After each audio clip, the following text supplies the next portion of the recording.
So BJP ಶಾಸಕರೆಲ್ಲ ಸೇರಿಕೊಂಡು ಮಾತಾಡುವಂಥ ಟೈಮ್ನಲ್ಲಿ ಯಾವ ರೀತಿ ಸಮಸ್ಯೆ ಆಯಿತು, ಯಾರು ಯಾರ ವಿರುದ್ಧ ಸಿಟ್ಟು ಮಾಡಿಕೊಂಡ್ರು ಅನ್ನೋದ್ರ ಬಗ್ಗೆ ಈ ವರದಿಯಲ್ಲಿ ನಾವು ಕೇಳ್ತಾ ಇದ್ದೀವಿ. ಹಾಗಿದ್ರೆ ನಡೆದಿದ್ದೇನು ಅನ್ನೋದ್ರ ಬಗ್ಗೆ ಇನ್ನಷ್ಟು ಮಾಹಿತಿಯನ್ನು ಗೋವಿಂದಣ್ಣ ವೀರೇಂದ್ರ ಅವರು ಕೊಟ್ಟಿರ್ತಾರೆ. ವೀರೇಂದ್ರ ಅವರು ನಾನು ಡೈರೆಕ್ಟಾಗಿ ಈಗ ಅಲ್ಲಿ ನಡೀತೇನು ಅನ್ನೋದ್ರ ಬಗ್ಗೆ ಪ್ರಶ್ನೆ ಮಾಡ್ತಾ ಹೋಗ್ತೀನಿ. ವೀರೇಂದ್ರ, ಈಗ ಅಶೋಕ ಮತ್ತು ವಿಶ್ವನಾಥ್ ಇಬ್ಬರೂ ಖಾಸ ಯಾವ ಮಟ್ಟಿಗೆ ಅನ್ನೋದನ್ನು ಇತಿಹಾಸವೇ ಸಾರಿ ಸಾರಿ ಹೇಳುತ್ತೆ. ಈ ಹಿಂದೆ ಇವರು ಭಾರಿ ಖಾಸ ದೋಸ್ತಿಗಳಾಗಿದ್ದಂಥವ್ರು. ಮಧ್ಯದಲ್ಲಿ ಯಾವಾಗ ಬಿರುಕು ಮೂಡಿತು ಅನ್ನೋಂಥ ಪ್ರಶ್ನೆಯೂ ಕೂಡ. BDA ಚೇರ್ಮನ್ ಆದಂಥ ಟೈಮ್ನಲ್ಲಿ ಬಿರುಕು ಮೂಡಿತು, ಮತ್ತೆ ಒಂದಾದರೂ. ಈಗ ಮತ್ತೆ ಯಾವಾಗ ಇವರಿಬ್ಬರ ಮಧ್ಯೆ ಬಿರುಕು ಕಾಣಿಸ್ಕೊಂಡಿದೆ ಮತ್ತು ಯಾಕೆ?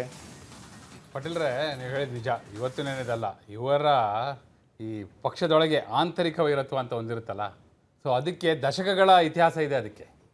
ಆದರೆ ನೀವು ಹೇಳಿದ್ರಲ್ಲ ನಿಜ. ನೋಡಿ, ಎಷ್ಟೋ ಬಾರಿ ಎಷ್ಟರ ಮಟ್ಟಿಗೆ ಹೋಗಿತ್ತು ಅಂದರೆ ನಿಮ್ಗೆ ಹೇಳ್ತೀನಿ. ಕಳೆದ ವಿಧಾನಸಭಾ ಚುನಾವಣೆ ಟೈಮಲ್ಲಿ ಪಟೇಲ್ರೆ, ಅಶೋಕ್ ಅವರು ಸೇರಿದಂತೆ ಸೀನಿಯರ್ಗಳನ್ನೆಲ್ಲ ಯಾರ್ಯಾರು ಬೆಂಗಳೂರಲ್ಲಿದ್ದಾರೆ ಅವ್ರನ್ನೆಲ್ಲ ಬೆಂಗಳೂರೇ ಬಿಡಿಸ್ಬೇಕು ಅಂತಲೂ ಪ್ಲಾನ್ ರೆಡಿ ಆಗ್ಬಿಟ್ಟಿತ್ತು. ಅಂದರೆ ಅಶೋಕ್ ಅವ್ರನ್ನ ಕನಕಪುರ ಕ್ಷೇತ್ರ ಕಳಿಸ್ಬಿಡೋದು ಅಂತ. ಕಡೆಗೋರು ಕನಕಪುರದಲ್ಲಿ ಸ್ಪರ್ಧೆ ಮಾಡಿದ್ರು ಬಿಡಿ, ಆದರೆ ಪದ್ಮನಾಭನಗರ ಉಳಿಸ್ಕೊಂಡ್ರು. ಪದ್ಮನಾಭನಗರದಲ್ಲೂ ಸ್ಪರ್ಧೆ ಮಾಡಿದ್ರು, ಕನಕಪುರದಲ್ಲೂ ಸ್ಪರ್ಧೆ ಮಾಡಿದ್ರು. ಆದರೆ ಫಸ್ಟ್ ಅರ್ಲಿಯರ್ ಇದ್ದಿದ್ದು ಪ್ಲಾನ್ ಹೆಂಗಿತ್ತು ಅಂದರೆ, ಸೀನಿಯರ್ಗಳೆಲ್ಲ ಯಾರ್ಯಾರು ಇದ್ದಾರೋ ಅವ್ರನ್ನೆಲ್ಲ ಬೆಂಗಳೂರಲ್ಲಿರೋ ಸೀನಿಯರ್ಗಳನ್ನೆಲ್ಲ ಬೇರೆ ಬೇರೆ ಕ್ಷೇತ್ರ ಕಳಿಸ್ಬಿಡೋದು. ಅಶೋಕ್ ಅವರಿಗೆ ಕನಕಪುರ ಒಂದರಲ್ಲೇ ನಿಲ್ಲಿಸಬೇಕು ಅಂತ ಇತ್ತು. ಅದರ ಭಾಗವಾಗಿ ಸೋಮಣ್ಣ ಹೋದ್ರಲ್ಲ ಅಲ್ಲಿ ಚಾಮರಾಜನಗರಕ್ಕೆ, ನೆನಪಿದೆಯಾ? ಅದ್ರ ಜೊತೆ ವರ್ಣಾದಲ್ಲಿ ಸಿದ್ದರಾಮಯ್ಯವ್ರ ಎದುರುಗಡೆ ನಿಂತರು, ಎರಡೂ ಸೋತರು. ನೀವು ನೆನಪಿರ್ಬೋದು, ಅಮಿತ್ ಶಾ ಅವರು ಸೋಮಣ್ಣವ್ರ ಮನೆಗೆ ಹೋಗಿ ಕೂತ್ಕೊಂಡಿದ್ರು ಅವ್ರನ್ನ ಕನ್ವಿನ್ಸ್ ಮಾಡೋಕ್ಕೆ. ಅಂದರೆ ಆ ಲೆವೆಲಿಗೆ ಪ್ಲಾನ್ ರೆಡಿ ಆಗಿತ್ತು. ಹೇಗೆ ಸೋಮಣ್ಣವ್ರನ್ನ ಬೆಂಗಳೂರು ಬಿಡಿಸಿ ಚಾಮರಾಜನಗರ ಮತ್ತು ವರ್ಣದಲ್ಲಿ ನಿಲ್ಲಿಸಿದ್ರು, ಹಾಗೆ ಅಶೋಕ್ ಅವ್ರನ್ನ ಕನಕಪುರದಲ್ಲಿ ಮಾತ್ರ ನಿಲ್ಲಿಸ್ಬೇಕು ಅಂತ ಇತ್ತು. ಅದಕ್ಕೆಲ್ಲ ಇವ್ರದ್ದು ಎಲ್ಲ ಹಿಂದೆಗಡೆ ಆಗಲಿ ಅಂತ ಇತ್ತು. ಹೋಗಲಿ, ಎಲ್ಲ ದೊಡ್ಡ ದೊಡ್ಡ ಲೀಡರ್ಗಳು ಇವರೆಲ್ಲ ಉಪಮುಖ್ಯಮಂತ್ರಿ ಆಗಿದ್ದವ್ರು ಹಿಂದೆ ಮಾಡಲಿ, ನಮಗೆಲ್ಲ ಒಂದು ಮಿನಿಸ್ಟ್ರು ಮಾಡಿಲ್ಲ, ನಾವೆಲ್ಲ ಇಲ್ಲಿರ್ತೀವಿ ಅನ್ನೋಂಥ ವಾದಗಳನ್ನ ಪಕ್ಷದ ಮುಂದೆಯೂ ಕೂಡ ಇಟ್ಟಿದ್ರು. ಇನ್ನೂ ಭಾಳ ಜನ ಇದ್ದಾರೆ ಇವ್ರ ಜೊತೆ ಎಲ್ಲ, ಅವ್ರ ಹೆಸರೆಲ್ಲ ಬೇಡ. ಯಾಕಂದರೆ ಈಗ ವಿಶ್ವನಾಥ್ ಅವರು ಓಪನ್ ಆಗಿ BJP ಶಾಸಕಾಂಗ ಪಕ್ಷದ ಸಭೆಯಲ್ಲಿ ಮಾತಾಡೋದ್ರಿಂದ, ನಾವು ಚರ್ಚೆ ಮಾಡ್ತಿರೋದ್ರಿಂದ ಅವರು ಇದರಲ್ಲಿ ಇದ್ರು ಅನ್ನೋದು ಸ್ಪಷ್ಟ. ಮತ್ತು ಅವರು ಅದನ್ನು ಒಪ್ಕೊಂಡಿದ್ದಾರೆ. ಮತ್ತು ಯಾವ ಲೆವೆಲಿಗೆ ಫೈಟ್ ಹೋಗಿತ್ತು ಅಂದರೆ, ನೀವು ಹೇಳಿದ್ರಲ್ಲ BDA ಚೇರ್ಮನ್ ಆಗಿದ್ದಾಗ, BDA ಚೇರ್ಮನ್ ಅಂತ ಹುದ್ದೆಗೆ ಹೋದಾಗಲೇ ಯಾವಾಗ ಬೆಂಗಳೂರಿನ, ಈಗಲೂ ನೋಡಿ, ಈಗ ಮುಖ್ಯಮಂತ್ರಿ ಇದ್ದಾರಲ್ಲ DK ಶಿವಕುಮಾರ್ ಅವರು, ಏನು ಮಾಡಿದ್ರು, ಕೃಷ್ಣ ಬೈರೇಗೌಡರಿಗೆ GBA ಕೊಟ್ಟರು, ಅದೇ BDA ತೆಗೆದು ಅವ್ರ ಬುಟ್ಟಿಯಲ್ಲಿ ಇಟ್ಕೊಂಡ್ರು. ನೀವು ಅಲ್ಲಿಗೆ ಯೋಚನೆ ಮಾಡಿ, BDA ಅನ್ನೋದಕ್ಕೆ ಎಷ್ಟು ಇಂಪಾರ್ಟೆನ್ಸ್ ಇದೆ. BDA BMRDA ಅದೇ ಅಲ್ಲೂ ಸಮಸ್ಯೆ ಆಗಿದ್ದು. ವಿಶ್ವನಾಥ್ ಹಾಗೂ ಅಶೋಕ್ ಅವ್ರ ನಡೆಯೋ ಇದೇ ಕಾರಣಕ್ಕಾಗಿ ಸಮಸ್ಯೆ ಆಗಿದ್ದು. ಅಶೋಕ್ ಅವರು ಅವ್ರು ಯಾವಾಗಲೂ ಕೂಡ ಅವರೇ ಹೇಳ್ಕೊಳ್ಳೋ ಪ್ರಕಾರ ಅವರ ಬೆಂಬಲಿಗರು, ಕಾರ್ಯಕರ್ತರು ಬೆಂಗಳೂರಿನ ಸಾಮ್ರಾಟ ಅಂತ ಹೇಳ್ಕೊತಾರಲ್ಲ, ಆ ಇಮೇಜು ತನ್ನಲ್ಲೇ ಉಳಿಬೇಕು ಅಂತ. ಅದೇ ಕಾರಣಕ್ಕಾಗಿ ನಿಮ್ಗೆ ಹೇಳ್ತೀನಿ ಪಾಟೀಲ್ರೆ, ಅವರಿಗೆ ರಾಜ್ಯ ನಾಯಕ ಆಗಿ ಅಂತೇಳಿ ಅವರದೇ ಪಕ್ಷದ ನಾಯಕರು RSS ಅವರು ಕೂಡ ಕರೆದು ಹೇಳಿದಾಗ ಕಡೆಗೆ ಅಂತೂ ಇಂತೂ ಮಂಡ್ಯಕ್ಕೊಂದು ಕಳಿಸಿದ್ರು ಬಿಟ್ರೆ ಬೇರೆ ಕಡೆ ಇವ್ರು ಬೆಂಗಳೂರು ಬಿಟ್ಟು ಹೋಗ್ಲಿಕ್ಕೆ ರೆಡಿ ಇರಲಿಲ್ಲ. ಅದೇ ಕಾರಣಕ್ಕಾಗಿ ಅನಂತಕುಮಾರ್ ಅವ್ರು ಬೆನ್ನಿಂದ ನಿಂತು, ಅನಂತಕುಮಾರ್ ಅವರೇ ಇವ್ರನ್ನ ಸ್ಟೇಜ್ ಮೇಲೆ, ಅವಾಗ ಅವರು ಸಾರಿಗೆ ಸಚಿವರಾಗಿದ್ದರು, ಪ್ರತಿ ವೇದಿಕೆ ಮೇಲೆ ನಿಂತು ಹೇಳೋರು ಅವರು, ಸಾರಿಗೆ ಚಕ್ರವರ್ತಿ ಸಾಮ್ರಾಟ್ ಅಶೋಕ್ ಅನ್ನೋರು. ಅನಂತಕುಮಾರ್ ಅವ್ರ ಭಾಷಣದಲ್ಲಿ ಪ್ರತಿ ಸ್ಪೀಚಲ್ಲಿ ಹೇಳೋರು. ಹಾಗೆ ಅವ್ರದ್ದು ಸಾಮ್ರಾಟಲ್ಲಿ ಉಟ್ಕೊಂಡಿದ್ದು. ಆ ರೀತಿ ಬೆಂಗಳೂರನ್ನ ತನ್ನ ಮುಷ್ಟಿಯಲ್ಲಿ ಇಟ್ಕೋಬೇಕು ಅನ್ನೋದಿತ್ತು ಅವರಿಗೆ. ಯಾವಾಗ ಅದಕ್ಕೆ ಡಿಸ್ಟರ್ಬ್ ಆಯಿತು, ಇದೆಲ್ಲವೂ ಕೂಡ ಹೊರಗೆ ಬಂದಿತ್ತು. ಆಮೇಲೆ ಲಾಸ್ಟ್ ಪಾರ್ಲಿಮೆಂಟ್ ಎಲೆಕ್ಷನಲ್ಲಿ ಪಾಟೀಲ್ರೆ, ಯಾವಾಗ ಸುಧಾಕರ್ ಇದಾರಲ್ಲ, ಸುಧಾಕರ್ ಹಾಗೂ ಅಶೋಕ್ ಅವರ ವೇವ್ಲೆಂತ್ ಇದೆಯಲ್ಲ, ಅದು ಬೇರೆನೇ ಇದೆ. ಅದು ಮೊದಲಿಂದನೂ ಕೂಡ ಹಾಗೆ ಮೇಂಟೈನ್ ಮಾಡ್ಕೊಂಡು ಬಂದಿದ್ದಾರೆ. ಈ ಬಸವರಾಜ ಬೊಮ್ಮಾಯಿ ಅವರು, ಅಶೋಕ್ ಅವರು, ಸುಧಾಕರ್ ಅವರು, ಅವರೆಲ್ಲ ಸಂಜೆಯ ನಂತರ, ಸಂಜೆವರೆಗೂ ಫುಲ್ ಬ್ಯುಸಿ ಇರುತ್ತಲ್ಲ, ಸಂಜೆ ನಂತರ ಇರುಳು ಯಾವಾಗ ಮೂಡುತ್ತೋ ಇವರೆಲ್ಲ ಒಟ್ಟಾಗ್ತಾರೆ. ಒಟ್ಟಿಗೆ ಕೂತು ಮಾತು ಕತೆ ಚರ್ಚೆ ಪಾನೀಯ ಒಟ್ಟಿಗೆ ಇರುತ್ತೆಲ್ಲ. ಚೆನ್ನಾಗಿ ಇವ್ರದ್ದೊಂದು ವೇವ್ಲೆಂತ್ ಇದೆ, ಅದು ಬೇರೆನೇ ಅದು. ಸೊ ಆ ವೇವ್ಲೆಂತಲ್ಲಿರುವಂಥ ಸುಧಾಕರ್ ಯಾವಾಗ ವಿಶ್ವನಾಥ್ ಅವರ ಮಗ ಅಲ್ಲಿ MP ಟಿಕೆಟಿಗೆ ಭಾಳ ಪ್ರಯತ್ನ ಮಾಡ್ತಿದ್ರು, ಓಪನ್ ಫೈಟ್ ಆಗಿತ್ತು ಪಾಟೀಲ್ರೆ, ನಿಮಗೆ ನೆನಪಿರ್ಬೋದು.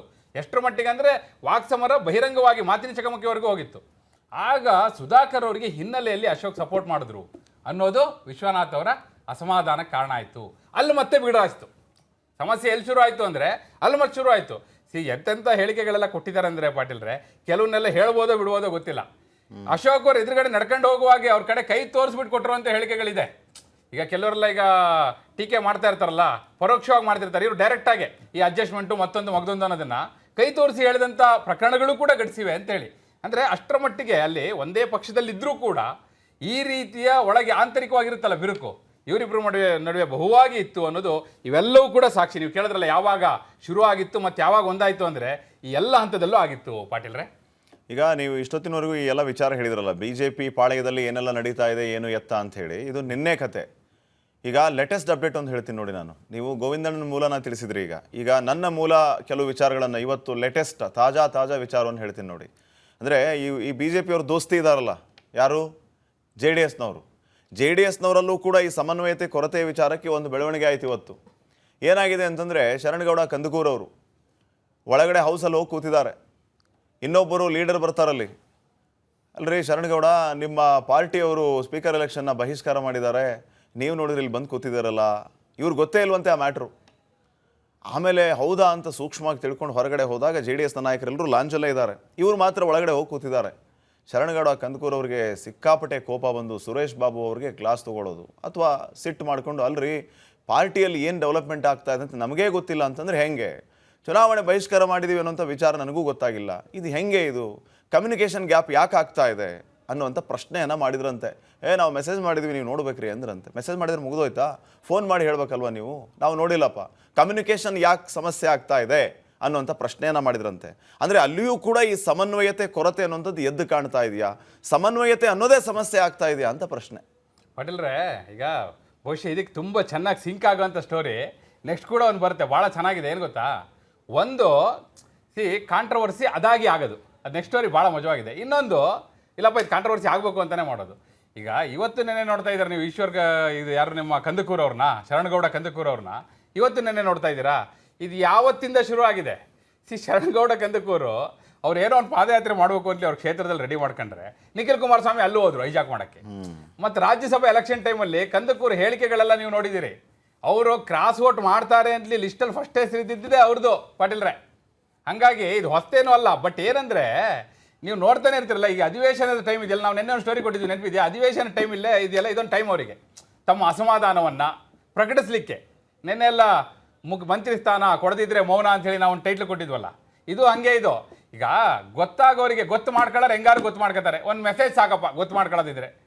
ಆಮೇಲೆ ಅವರಷ್ಟೇನಾ, ಅವರಿಗೇನು ಕೈಗೊಬ್ಬ ಕಾಲೊಬ್ಬ ಇರ್ತಾನೆ, PA ಏನು, ಗನ್ಮನ್ ಏನು, PS ಏನು, OSD ಏನು, ಹೀಗೆ ಭಾಳ ಜನ ಇರ್ತಾರೆ. MLAಗಳಿಗೆ ಒಬ್ಬರ ಇಬ್ಬರ, ಅವ್ರು ಬೇಕಾದಷ್ಟು ಜನ ಅವ್ರು ಪ್ರೈವೇಟಾಗೂ ಹಾಕೊಂಡಿರ್ತಾರೆ, ಹಾಗೆ ಸರ್ಕಾರದಿಂದಲೂ ಇರ್ತಾರೆ. ಹೀಗಿರುವಾಗ ಪಾಟೀಲ್ರೆ, ಇದು ಈಗ ಜಾಣ ಕುರುಡು ಜಾಣ ಕಿವುಡು ಅಂತ ಇರುತ್ತಲ್ಲ, ಅದನ್ನು ಪ್ರದರ್ಶನ ಮಾಡ್ತಾರೆ ಇಂಥ ಸಂದರ್ಭಗಳಲ್ಲಿ ಅಂತ. ಇವತ್ತು ಮಧ್ಯಾಹ್ನ ಆಗಿದೆ ಆ ಘಟನೆ ಪಾಟೀಲ್ರೆ, ಭಾಳ ಆದರೆ ಭಾಳ ಮಜವಾಗಿತ್ತು. ಇವ್ರು ಹೋಗಿ ಕೇಳೋದು, ಇವರೊಬ್ಬರೇ ಒಳಗೆ ಕೂತಿರೋದು ಅಸೆಂಬ್ಲಿ ಒಳಗೆ, ಹೊರಗೆ ಬಂದು ಕೇಳಿದಾಗ ಇಲ್ಲಪ್ಪ ನಾ ಮೆಸೇಜ್ ಮಾಡಿದ್ದೀನಿ ಅನ್ನೋದು, ನಾ ಮೆಸೇಜ್ ನೋಡಿಲ್ಲ ಅನ್ನೋದು, ಹೆಂಗಿದೆ ನೋಡಿ ಇದು. ಅಂದರೆ ಈಗ ಸ್ಕ್ರಿಪ್ಟೆಡ್ ಅಂತಾರಲ್ಲ, ಅಷ್ಟು ಚೆನ್ನಾಗಿತ್ತು ಅಂತೇಳಿ ಪಾಟೀಲ್ರೆ.